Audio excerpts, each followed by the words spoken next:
Hello everyone, আমি মৌসুমি আবার একটা নতুন ব্লগে তোমাদের সবাইকে অনেক ওয়েলকাম। দেখো বন্ধুরা, আজকে এখন বাজে দুপুর ওই 2:30টার মতো। আমি রেডি হয়ে গেছি, যাব মার বাড়িতে। আজকে মার বাড়িতে না একটা ছোট্ট অনুষ্ঠান রয়েছে। কি অনুষ্ঠান তো চলো তোমাদের সাথে ওখানে গিয়ে শেয়ার করব।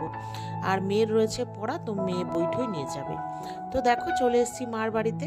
তো আসার কথা ছিল বিকেলে, কিন্তু মা ফোন করে বললো যে না এখনই আয়।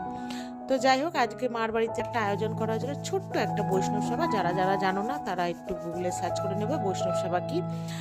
আর যারা জানো তো জানো। তো আমার ভাইয়ের তো বিয়ে ঠিক হয়েছে, সেই উপলক্ষে পিসি মানসিক করেছে হঠাৎ করে যে বৈষ্ণব সেবা দেবে।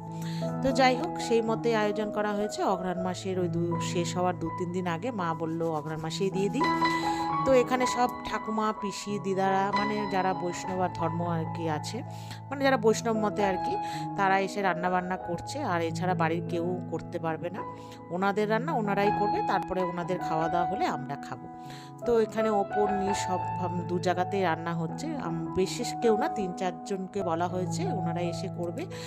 আর আমরা বাড়ির সবাই, মানে আমার মাসি টাসি এই টুকটাক এদেরকে নিয়ে আর কি করা হয়েছে। তো যাই হোক, রান্নাবান্না কমপ্লিট হতে হতে 4:30 বেজে গেছে। তারপরে আস্তে আস্তে এখানে সবাইকে খেতে মানে দেওয়া হয়েছে, বসে পড়েছে যারা আর কি প্রথমে বৈষ্ণব ছিল তাদের।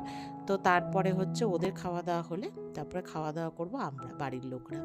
তো আমাদের খেতে খেতে, আর আমার না মাখা প্রসাদ খেতে খুব ভালো লাগে, তো একটা দিদা মেখে দিয়েছে। তো আমি সেটাই সবার আগে খেলাম, খুবই টেস্টি, যার যার কোনো তুলনা নেই। তো চলো আজকে এই পর্যন্তই, টাটা।